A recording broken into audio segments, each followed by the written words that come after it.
저는 1992년에 교육 전도사로 설교 사역을 시작했습니다. 장로의 신학대학 다닐 때인데 학교 기숙사 책상에 햇빛이 잘 드는 자리였습니다.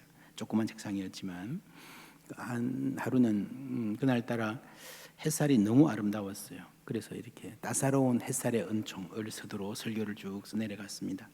근데 그 다음 주일 아침에 일어나니까요, 비가 오고 폭풍이 불고 깜깜한 날씨가 된 거예요.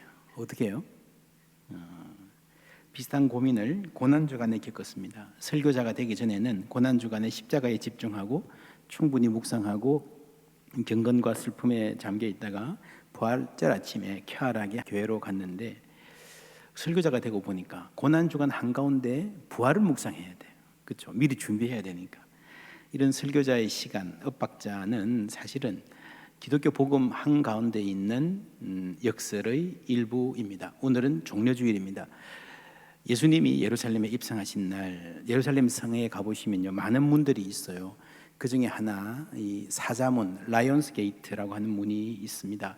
이 지금 보이는 성벽은 16세기 초에 오토만 제국의 슐레이만 대제가 만든 것입니다. 이슬람 나라죠. 그때가 아주 옛날, 우리나라 조선 초기쯤 됩니까? 마틴 루터가 종교개혁을 할 때쯤입니다. 그런데 이 성의 윤곽과 출입은, 이 출입 위치는 예수님 때하고 비슷하다라고 추정합니다. 이 문에 보시면 사자가 4마리 부조되어 있습니다. 그래서 문을 사자의 문이라고 주로 부르고, 기독교 전통은 이 성금요일에 비아 돌로로사는 빌라도의 관정 안토니 요새에서 시작하는데, 이 종려주일, 이 사자문에서부터 출발해서 시작하는 경우가 많습니다. 그래서 종려주일부터 주님 가신 길을 압축적으로 보여주는, 걸어가는 길이 전통적인 순례 길이 되어 있습니다. 예수님께서 제자들과 함께 나귀를 타고 여기에 입성하셨고, 예루살렘 거민들이, 그 자녀들이 환한 얼굴로 기뻐하며 종려나무 가지를 들고 환영한 날. 근데 여러분, 이 종려주일은 기쁨의 날일까요? 슬픔의 날일까요? 일단 표면적인 분위기는 기쁨입니다. 기쁨에 넘쳐 춤추는 축제의 날. 그러나 불과 5일 후에 그 주인공의 비참한 죽음으로 이어진 행렬이었다.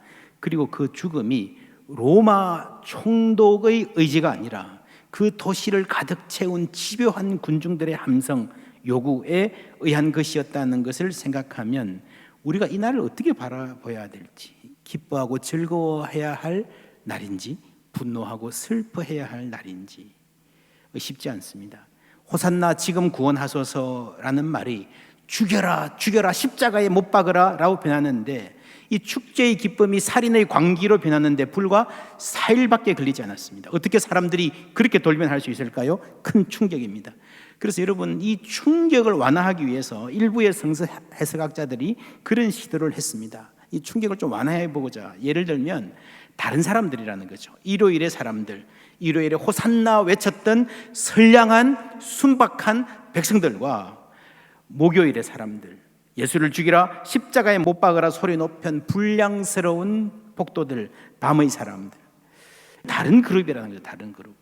여러분, 이렇게 해석하면요, 조금 마음이 편할 수 있습니다.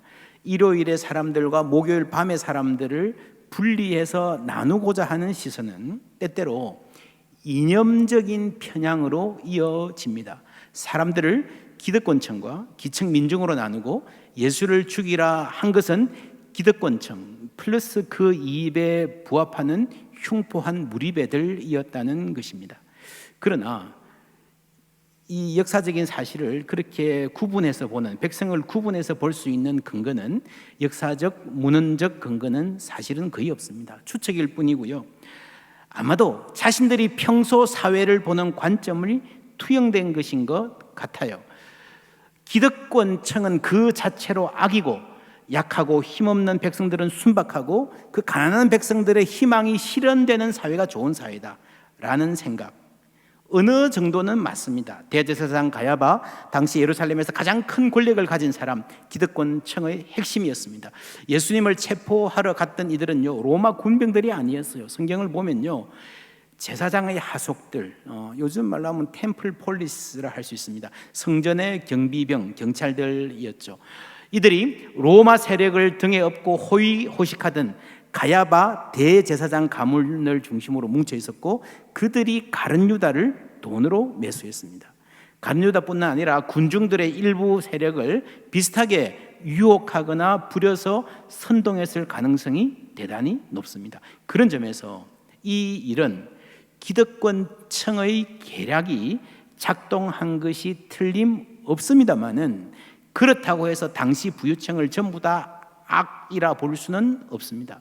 예수님의 고난을 안타까워하며 지켜보고 있던 니고데모, 아리마대 요셉, 한 명은 국회의원이었고 또 한 명은 거부였습니다. 예수님 돌아가신 후에 묘지를 제공하고 장례를 위해 막대한 비용을 지불했습니다. 돈도 돈이지만 정치적으로 위험한 행동이었습니다. 십자가는 로마가 반역자에게 가하는 형벌이었습니다. 십자가에 이르기 전 예수의 삶과 꿈이 어떠했던 상관없이 예수님께 덮어씌운 죄목이 아무리 터무니없는 것이었다 하더라도 일단 십자가형을 받았다는 것은요, 대역 죄인으로 낙인 찍혔다는 것이에요. 이런 우리나라도 사극 보면요, 대역 죄인 친구의 친구까지 다 망하잖아요. 베드로가 조그마한 소녀 앞에서 예수를 모른다고 부인했던 그 압박감만 보아도 그때의 분위기를 짐작할 수 있습니다. 그럼에도 니고데모와 아리마대 요셉, 사회 최상층의 사람들이 나는 예수의 숨은 제자입니다 라는 것을 밝히고 나선 것은 놀라운 일입니다. 여러분, 가진 게 많은 사람은요, 잃을 게 많기 때문에 더 심약한 편입니다. 부자 몸조심이라는 말도 있잖아요. 그렇다면 악한 상류층, 선하고 순박한 기층 민중의 이분법으로 세상을 들여다보기는 힘들다는 것이 분명해집니다. 더 놀라운 것은 예수의 십자가형을 집행하던 로마 제국의 백부장이 이는 실로 하나님의 아들이었도다라는 고백을 했다는 사실입니다. 여러분, 예수는요, 유대인만이 아닌 모든 사람, 가난한 사람만이 아닌 모든 사람의 구세주였음을 믿습니다. 예수님은 로마인을 위해서도 죽으셨습니다. 여러분, 당시 유대인들은 인정하기 싫었겠죠.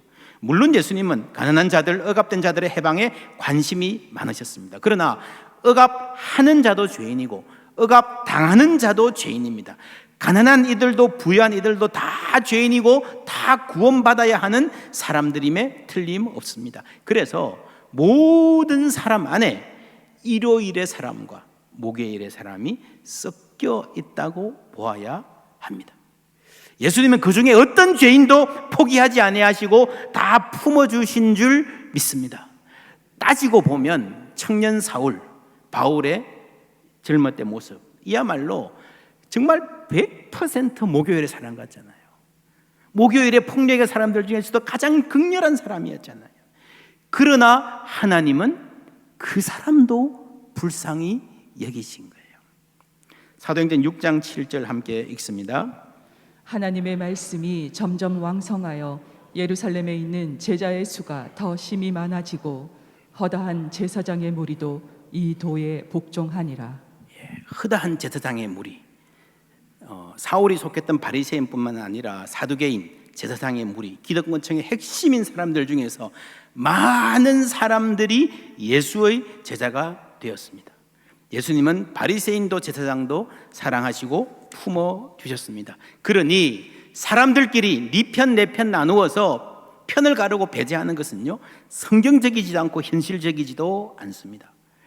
종려주일 이 일요일의 사람들 중에서도 변한 분위기에 휩쓸려 목요일 밤에 예수를 죽이라 소리친 사람들이 있었을 것입니다. 그렇지 않았다 하더라도 최소한 그들은 비겁했잖아요. 숨죽이고 있었잖아요. 그래서는 안 됩니다. 그는 우리의 민족의 희망입니다 라고 나서는 사람이 그 큰 도시에서 단 한 사람도 없었다는 것입니다. 그 많은 군중들 중에서 불과 4일 전에 외친 그 환호를 생각하면 어떻게 그렇게 비루해질 수 있는지 의아합니다.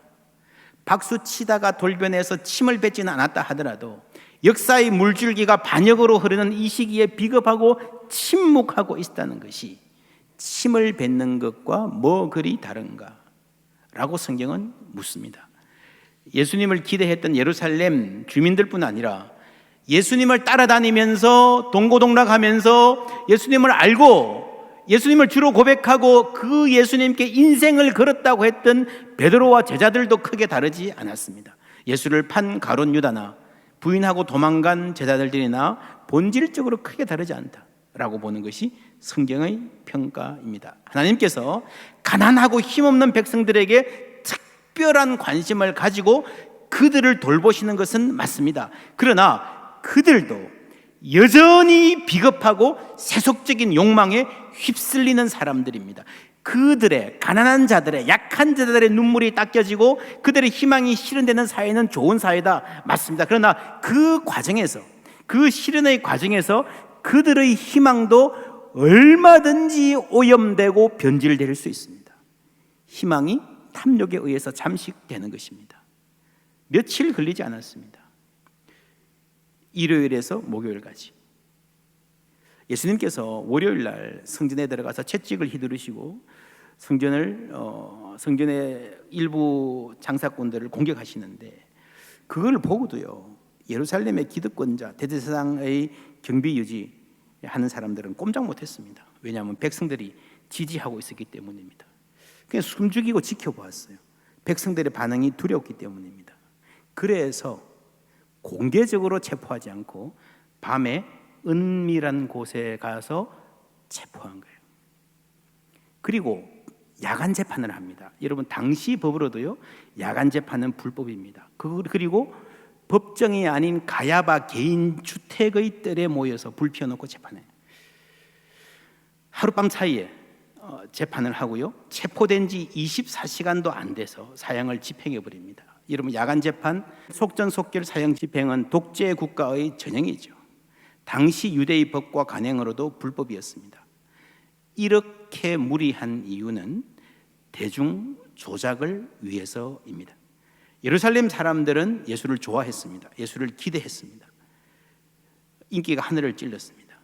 그런 상태에서 공개적인 자리에서 예수님을 손대지는 못했지만 일단 예수가 힘없이 잡혀서 끌려왔을 때에, 그리고 죄인으로 정죄받는 분위기가 형성이 되면 이제 대세가 기울었구나 생각을 하면 지지자들도 위축될 수 있다고 계산한 거죠. 제사장 그룹들이 아주 영리했던 것입니다. 그리고 그들의 작전은 그들의 기대보다 훨씬 더 잘 작동했습니다. 사람들은 알고 보면 우리가 아는 것보다 훨씬 더 비겁한지도 모릅니다. 열망은 있으나 용기는 없는 사람들, 메시아의 혜택은 받고 싶지만 헌신하기는 싫은 사람들, 옳은 편에 서는 것이 아니라 이기는 편에 서고 싶은 사람들, 예수가 온다는 소리를 듣고 병든 자를 고치고 죽은 자를 살리고 배고픈 군중을 배불리 먹인, 경제를 해결할 능력을 가진 이가 온다는 소리를 듣고 그 메시아가 펼칠 새 세상에 대한 기대로 한껏 부풀었지만, 이 마음이 용기일 수도 있겠다 착각했지만 무력하게 잡혀와 있는 예수의 모습을 보고는 급격히 마음이 식었고, 발 빼야 되겠다, 내 한 몸이라도 챙겨야 되겠다, 이기적인 자세로 돌아간 사람들입니다. 그렇다면 우리는 이 종려주일의 환영, 호산나 하는 찬송, 이 물결을 어떻게 보아야 하겠습니까? 예수님을 오심을 환영하고 기뻐하고 우리도 그 호산나에 참여하는 마음으로 보아야 하나요? 아니면 이 나쁜 놈들, 이 나약한 인간들 하면서 마음 아파해야 하는 날인가요? 교회의 전통은 어떤 것 같습니까? 여러분, 어릴 때부터 종려주일 지내던 거 생각해 보십시오. 우리가 어릴 때부터 종려나무 가지 흔들면서 우리도 환영하자, 그런 분위기가 많았잖아요. 이게 쉬운 문제가 아닙니다. 예수님께 물어보면 어땠을까요? 나귀 위에 앉아 계셨던 예수님께 여쭤보면, 예수님, 그때 그 마음이 어떠셨어요? 호산나 외치는 이 무리를 보고 어떤 생각이 드셨어요? 기쁘셨나요? 아니면 이 썩을 놈들 하면서 씁쓸해 하셨나요? 이 무리들이 하나님을 찬양할 때에 바리새인들이 항의했습니다. 이게 무슨 짓입니까? 당장 그만두게 하시오. 그때 예수님이 하신 말씀 함께 읽습니다. 대답하여 이르시되 내가 너희에게 말하노니 만일 이 사람들이 침묵하면 돌들이 소리 지르리라 하시니라. 아멘. 돌들이 소리 지르리라. 지금 이 순간은 반드시 찬송이 있어야 하는 중요한 영광스러운 순간이라는 말이죠. 사람 중에 그 누구라도 찬송할 리가 있으면 좋겠고, 만약에 아무도 없다면 돌들이라도 찬송을 해야 되는 그런 순간이라는 겁니다. 만왕의 왕 예수께서 시온에 오시는 이 순간은 찬송해야 할, 찬송으로 맞아야 할 순간입니다. 여호와여 돌아오소서. 언제까지니까? 모세의 기도, 시편 90편에 나오는 기도입니다. 이것은 구약 백성들의 눈물 맺힌 간구가 모인 기도입니다. 이 절절한 기다림이 마침내 응답되는 순간, 그리스도 안에서, 그리스도를 통하여서 여호와 하나님이 시온에 돌아오시는 순간입니다. 시온의 영광이 빛나는 아침, 매였던 종들이 돌아오네. 이 말은요, 죄와 사망의 권세에 매였던 인류를 해방하시는 구원의 큰 역사가 예수의 십자가에 의해서 마침내 그 클라이맥스에 도달을 했다라는 말입니다. 그래서 누군가가 찬송을 했었고, 하나님께서 그 찬송을 의미 있다, 잘하는 거다, 기뻐 받으셨다는 말씀입니다. 이 말씀을 공부하면서 어떤 목사님이, 서성 목사님이 이렇게 해석하셨어요. 이 장면은 이 아들 예수를 아버지 하나님이 축복해 주시고 격려해 주시는 멋진 축제를, 프레이드를 열어주신 것이다. 비록 세상적인 기준에서 화려한 이벤트는 아니지만 백성들의 찬송, 환영, 비록 오늘 찬송하고 내일 돌아설 사람들이지만 그래도 부족한 그 입술로 나오는 찬양, 하나님 기뻐 받으시고 그 찬양을, 기쁨을 통해서 하나님 아버지께서 예수님을 위로하시고 격려해 주시는 그 마음이 담긴 장면이라는 거예요. 그렇다면 이 장면은 예수님께서 세례를 받으실 때에 하늘에서 들린 소리, 이는 내 사랑하는 아들이요 내가 기뻐하는 자라 라고 하는 이 사건에 비견되는 장면입니다. 여러분, 예수님의 세례도요, 그 자체로는 대단히 화려한 세상적인 영광의 이벤트는 아니었습니다. 그냥 물에 들어간 거예요. 더욱이 죄 없으신 예수님이 죄인의 자리에 들어가신, 어쩌면 굴욕적인 장면일 수 있습니다. 그런데 하나님은 바로 이 순간에 하나님의 음성을 친히 들려주시고 하나님의 넘치는 기쁨을 표현해 주셨습니다. 영광의 자리였다는 거죠. 여러분, 하나님의 이 말씀도요, 이사야서의 인용입니다. 이사야 42장 1절부터 함께 읽습니다. 내가 붙드는 나의 종, 내 마음에 기뻐하는 자, 곧 내가 택한 사람을 보라. 내가 나의 영을 그에게 주었은즉 그가 이방에 정의를 베풀리라. 그는 외치지 아니하며 목소리를 높이지 아니하며 그 소리를 거리에 들리게 하지 아니하며 상한 갈대를 꺾지 아니하며 꺼져가는 등불을 끄지 아니하고 진실로 정의를 시행할 것이며. 아멘. 나의 기뻐하는 자. 여러분, 이 말씀이 예수님 세례 때 들린 말씀의 배경이 되고 있습니다. 나의 기뻐하는 자를 보라 하시고요, 계속해서 정의를 시행할 것이다 라고 말씀하십니다. 그런데 그 정의를 칼과 총으로, 무기로 하지 않으시고 상한 갈대를 꺾지 않는 그 인자함으로, 온유함으로, 하나님의 방법으로, 내가 잘났다, 이게 정의다 라고 하는 그런 강압적인, 그는 외치지 아니하며 목소리를 높이지 아니하며 그 소리를 거리에 들리게 하지 않을 것이다, 하나님의 방식으로 정의를 이루실 것이다 라고 말하고요, 이게 42장인데 쭉 읽어가시면 53장에 가서 절정에 이릅니다. 53장에 뭐가 나오죠? 그가 찔림은 우리의 허물을 인하며 그가 상함은 우리의 죄악을 인함이라 라고 하는, 예수님의 십자가를 예언하는 그 서두가 42장에 이는 내 기뻐하는 자다 라는 말씀인 겁니다. 그래서 여러분, 예수님이 세례 때에 들리신 이 말씀은요, 이 세례가 십자가로 가시는 길의 시작, 스타팅 포인트라는 말입니다. 그래서 예수님이 세례 받으실 때 하나님께서 내 사랑하는 아들이요 내 기뻐하는 자라 하신 것은요, 아들이니까 내가 당연히 좋아한다라는 일반적인 말이 아니라 거기에 대해서 십자가의 길을 시작하시는 아드님을 하나님이 기뻐하시고 축복하시는 구원의 기쁨인 겁니다. 이 길이 아버지로서는 참 아픈 길이지만 인류 구원을 위한 거대한 계획이 성취되는 길이었기 때문에 아버지께서 기뻐하시고 한없는 영광을 보여주시는 기쁨의 축복의 순간인 겁니다. 이제 그 하나님이, 이제 예수가 예루살렘에 들어가면서 그 사역의 절정을 향해서 갈 때에 시온에 하나님의 영광이 돌아오게 하는 그 사역의 절정을 앞두고 예루살렘에 입성하는 이 순간에 하나님도 기뻐하시고 그 기쁨의 마음으로 이 아들을 축복해 주시고 위로해 주시는 장면일 수 있습니다. 여러분, 그래서 우리가 성경을 보는 눈, 예수님을 알아야 됩니다. 예수님은 한 눈으로는 손 흔드는 백성들을 보셨지만 고개를 들어 하늘을 바라보셨을 것입니다. 아버지와 대화하셨을 것입니다. 우리가 지난 30일간 단단한 기도 훈련하면서 배웠습니다. 매사에 하나님을 바라보고 하나님을 생각하는 훈련, 특별히 우리 생애 좀 중요한 순간에 위기의 때에 주님 도와주세요 하고요, 잘못한 게 생각나면 하나님 죄송해요 하고요, 기쁜 일 생기면 다른 누구와 나누기 전에 먼저 주님 감사합니다 하는 것이 나에게 조금 습관이 되었다면요, 바로 그 감각으로 우리는 성경을 읽을 때에 예수님을 잘 이해할 수 있습니다. 예수님의 생애 내내 가장 중요한 대화의 상대는요, 하나님 아버지였습니다. 그렇죠? 쉬지 말고 기도하라 라는 이 권면을 가장 잘 살아내신 분이 있다면 예수님 아니겠습니까? 그래서 백성들이 막 환호하는 이 순간에도 예수님 마음을 오가는 가장 중요한 대화는 하나님 아버지와의 대화였다는 겁니다. 이 백성들의 환호를 통해서 나를 위로하시는 하나님의 위로를 듣고 그 속에서 하나님의 영광을 보셨던 것입니다. 이런 점에서 오늘 이 찬송이 대단한 의미를 갖습니다. 38절 함께 읽습니다. 이르되 찬송하리로다 주의 이름으로 오시는 왕이여, 하늘에는 평화요 가장 높은 곳에는 영광이로다 하니. 가장 높은 곳에 계신 하나님 아버지를 찬양하는 마음, 예수님 마음의 핵심이었을 거예요.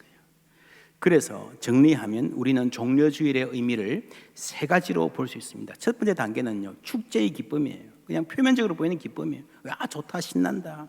두 번째는요, 뭔가를 좀 알고 나면 여기에 십자가의 슬픔이 있다는 것을 알게 됩니다.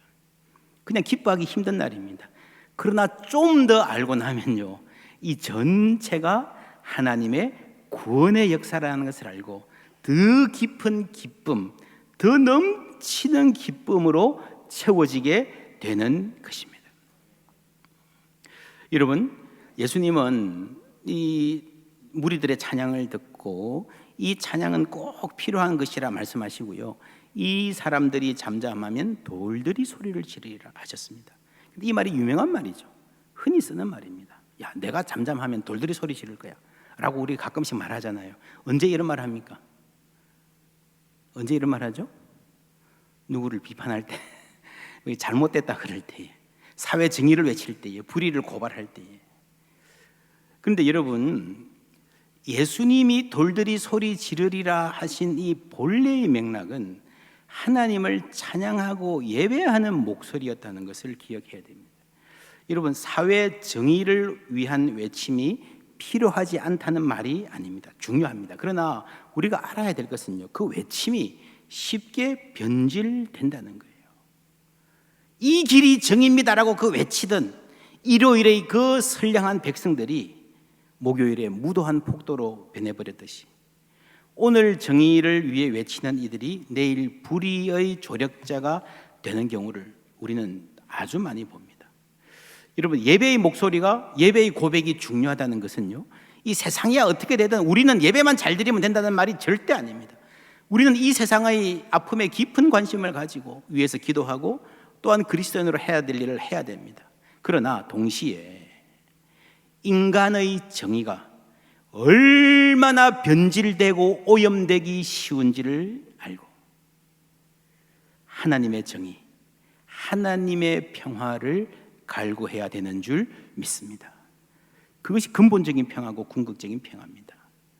그 걸음이, 하나님의 평화를 향한, 하나님의 정의를 향한 그 걸음이 자신이 죄인임을 고백하고 하나님을 높이는 예배의 자리에서 시작된다는 것이 돌들이 소리를 지르리라, 오늘 종려주일의 중요한 메시지입니다. 여러분, 이 사건을 누가복음을 쓴 저자 그리고 누가복음을 처음 읽었던 독자들의 관점에서 보면요, 이 사람들은 이미 부활을 알고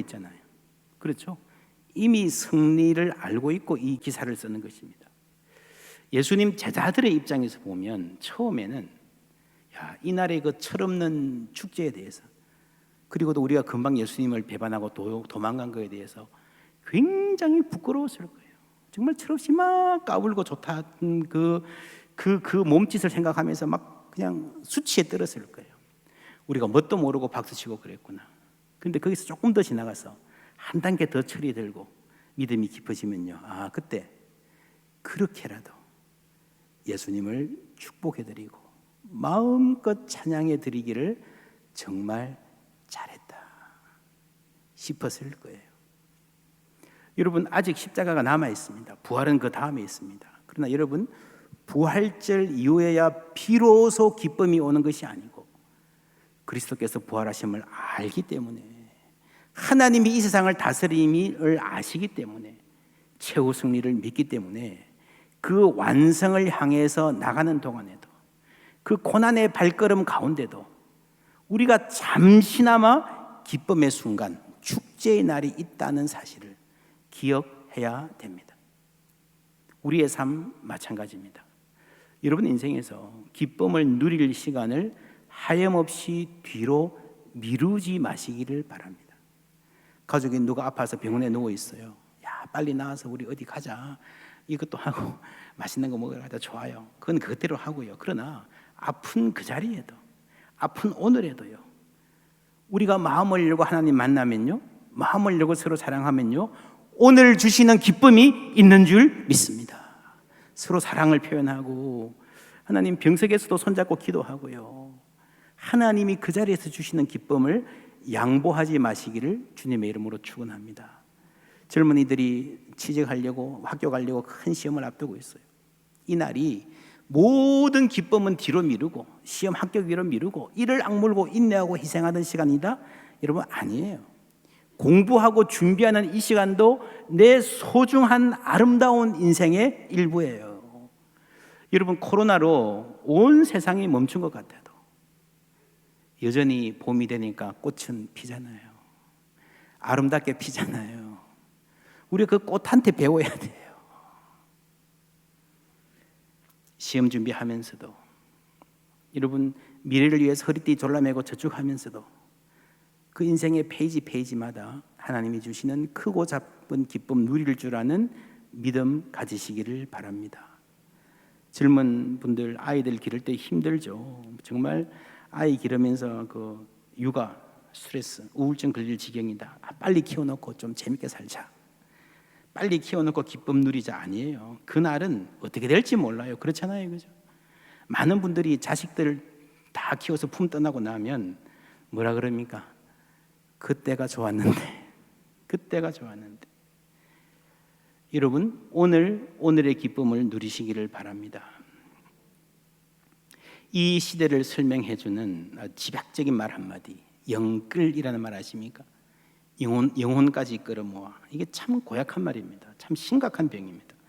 모든 것을 다 끌어모아서 이 목표에 집중하자, 그런 말이죠. 여러분 열심히 하세요. 열심히 사세요. 그러나 여러분 어떤 목표가 있어도요, 영혼은 끌어넣지 마세요. 영혼은 끌어넣지 마세요. 그럼 내가 안 남습니다. 오늘을 누리고 오늘을 기뻐할 줄 아는 마음이 있어야 됩니다. 인생을 문제 해결사적 자세로 살지 마십시오. 이 문제 해결하려고 올인하고 끝나면 다른 문제 없나요? 또 그것 때문에 골치 아프고요. 그렇지 않습니다. 로마서 5장 3절 다 같이 읽습니다. 다만 이뿐 아니라 우리가 환난 중에도 즐거워하나니. 환난 중에도 즐거워하나니. 이 즐거워한다는 말은 카오카오마이, 자랑한다 혹은 celebrate, 축제한다, 잔치한다. 아주 재밌는, 아주 이 역동적인 말입니다. 자랑하고 기뻐하고 축제한다는 말이죠. 우리 삶에는 축제가 필요합니다. 옆에 분에게 말씀해 주시겠습니까? 우리 삶에는 축제가 필요합니다. 잔치, 축제. 여러분 아주 중요한 믿음의 고백입니다. 함께 기뻐할 수 있는 시간. 여러분 예루살렘 성전이 무엇을 위한 것이었습니까? 하나님을 만나는 장소입니다. 하나님을 만나면 반드시 그곳에는 기쁨이 있는 줄 믿습니다. 그래서요, 하나님이 시온에 돌아오신다는 것은 우리 가운데 기쁨이 회복된다는 말씀입니다. 그러니까 항상 기뻐하라고 말씀할 수 있는 겁니다. 우리가 요즘 회복이라는 말을 많이 쓰는데요, 뭐 가정의 회복, 예배의 회복, 교회의 회복 뭐 하는데 회복이 들어가는 모든 자리에 진짜 회복은요, 기쁨이 회복되는 거예요. 할렐루야. 기쁨이 회복되는 거예요. 시편 68편 말씀 함께 읽습니다. 하나님이여 그들이 주께서 행차하심을 보았으니 곧 나의 하나님 나의 왕이 성소로 행차하시는 것이라. 소고치는 처녀들 중에서 노래 부르는 자들은 앞서고 악기를 연주하는 자들은 뒤따르나이다. 아멘. 이 말씀 들으면 눈에 보이는 것 같지 않습니까? 앞에서 소고치고요, 뒤에 노래 부르고 악기로 하고요, 온 거민들이, 아이들이 막 즐거워 뛰고 얼굴에 웃음이 넘치고, 이 기쁨, 이게 하나님이 오시는 곳에서의 기쁨입니다. C.S. 루이스가 이런 말을 했어요. 이 말씀을 들어서 성전에서 찬양하고 춤추고 행렬을 하는 것들을 통해서, 이 축제를 통해서 우리가 하나님의 임재를 느꼈다라고 말하면 그거는 틀린 말이라는 거죠. 그거는 완전히 현대인의 말, 이 몸의 축제와 몸의 경험과 정신의 작용을 분리해서 보는, 그래서 여러분, 축제와 예배의 행위와 하나님의 임재를 나눌 수 있다고, 나누어서 분석하고 하고 착각한다는 거죠. 그래서 현대인들은, 특별히 서구인들은요, 몸으로 하는 것보다 생각이 훨씬 더 중요하다 생각하는데, 성경을 보면 그렇지 않다는 거죠. 여러분, 성경을 보면 성전에서 벌어지는 축제 자체가 하나님의 임재였습니다. 축제 그 자체가 하나님의 임재였지 결코 분리되는 것이 아니었어요. 몸으로 예배하고, 그러니까 축제는 내가 정신적으로 뭔가를 깨닫기 위해서 축제하는 게 아니고요, 우리가 몸으로 예배하고 몸과 마음이 함께 기뻐하는 신앙이 되어야 된다는 겁니다. 그래서 교회의 예배가 하나님을 기뻐하는 축제입니다. 또 우리 교회가 가끔씩 광장에 텐트 쳐놓고요, 뭐 먹기도 하고요, 사진도 찍고요, 뭐 이렇게 하는 거예요. 바로 이런 이유에서입니다. 우리에게 축제가 필요하고 마음 놓고 즐거워하는 그런 시간이 필요합니다. 우리가 단단한 기도 훈련 아주 진지하게 하면서, 여러분 보이는 라디오 기억하십니까? 얼마나 즐겁게 했는지 모릅니다. 이런 축제, 지난주에 애늙은이 신앙 말했습니다. 마음이 아픈데도 솔직하게 터놓지 못하는 사람들, 이게 다른 면에서는요, 기뻐해야 할 때 제대로 기뻐하지 못하는 것, 그것도 여러분 덜된 신앙인 거예요. 참된 신앙에는 기쁨이 있는 줄 믿습니다. 참 신앙은 환난이 끝나야 기뻐하는 것이 아니라 환난 중에도 기뻐하고 축제할 수 있는 것입니다. 여러분, 예수님이 부활하신 후에도 교회를 덮는 먹구름은 사라지지 않았습니다. 그런데도 성도들은 날마다 떡을 떼며 기쁨을 나누는 공동체로 살았습니다. 사도행전 보면요, 예수 이름 전한다고 잡아서 두들겨 패고 채찍질하고 협박하고 보낸 적이 있습니다. 그때 사도들의 반응 함께 읽습니다. 사도들은 그 이름을 위하여 능욕받는 일에 합당한 자로 여기심을 기뻐하면서 공회 앞을 떠나니라. 환난 중에도 핍박 중에도 기뻐하는 역사가 그대로 이루어지고 있습니다. 이것이 사도행전 5장인데요, 사도행전 7장에 가면 좀 더 심각한, 이제 두들겨 맞는 것이 아니라 돌에 맞아 죽는 장면이 나와요. 누굽니까? 스데반. 근데 여러분, 군중들이 돌을 들고 치는데 돌에 맞고 죽어가는 스데반의 얼굴이 환합니다. 기쁨이 넘칩니다. 천사의 얼굴 같다 그랬습니다. 보는 사람에게 충격을 줍니다. 어떻게 가능했습니까? 그가 눈을 들어서 하늘을 볼 때에 하나님의 영광을 본 거예요. 하늘이 열리고 인자가 두 팔을 들어서 일어서서 여러분 자신을 맞으려고 기다리는 것을 봤습니다. 그런데 여러분, 웃지 않을 수 있겠습니까? 기쁘지 않을 수 있겠습니까? 이 세상에서 맞는 돌이 좀 아프다고 해서 그 영원한 영광이 여러분 조금이라도 감소되겠습니까? 아니에요. 그래서 여러분, 이 장면, 돌에 맞아 죽어가는 사람의 얼굴은 기쁨이 넘치고 돌을 던지는 사람들의 얼굴은 분노로 일그러져 있는, 오히려 죽어가는 사람 앞에서 스데반을 보고요, 열등감에 쩔어 있는 이 장면이 앞으로 이 복음의 미래를 보여주는 압축적인 장면입니다. 이런 사람을 세상이 감당할 수 있겠습니까? 이게 복음의 능력이고 환난 중에도 즐거워하는 하나님 주신 기쁨의 능력인 줄 믿습니다. 종려주일 한복판에 비록 배신을 앞둔 그 자리였지만 예수님이 기뻐하실 수 있었던 것은 바로 그런 환난 중에도 역사하시는 하나님의 능력과 기쁨이 있었기 때문입니다. 여러분, 스데반이 순교했던, 죽어가면서 눈을 들어 하늘의 영광을 보았던 그 자리가 바로 예수님이 입성하셨던 사자문, 라이온스 게이트의 자리였습니다. 지금 예루살렘에 여러분 가보시면요, 아마 가이드들이 그렇게 말할 겁니다. 이 문은 이름이 사자문인데 기독교인들은 스데반의 문이라고 부릅니다. 사자문이 스데반의 문이 되었습니다. 예수님은 바로 여기서 십자가를 앞두시고 이 무리들이 배신할 것을 아시고도 기뻐하시고 그들의 찬송과 예배를 받아 주셨습니다. 여기서 눈을 들어 하나님의 영광을 보았기 때문입니다. 스데반도 바로 이 자리에서 눈을 들어 하나님의 영광, 인자가 자신을 환영하고 하려고 두 손 들어 일어서 계신 것을 보았습니다. 그리고 그 자리에서 승리의 영광, 승리의 기쁨을 누렸습니다. 오늘 우리가 살아가는 삶에도 혼란이 있지만, 고생이 있지만, 내 뜻대로 안 되는 것도 많지만, 그럼에도 불구하고 우리 하나님, 우리 주 예수 그리스도 여전히 이 땅을 다스리시는 줄 믿습니다. 그 믿음 가운데에 주의 영광을 볼 줄 아는 사람, 그 기쁨으로 넘치는 삶 되시기를 주님의 이름으로 축원합니다.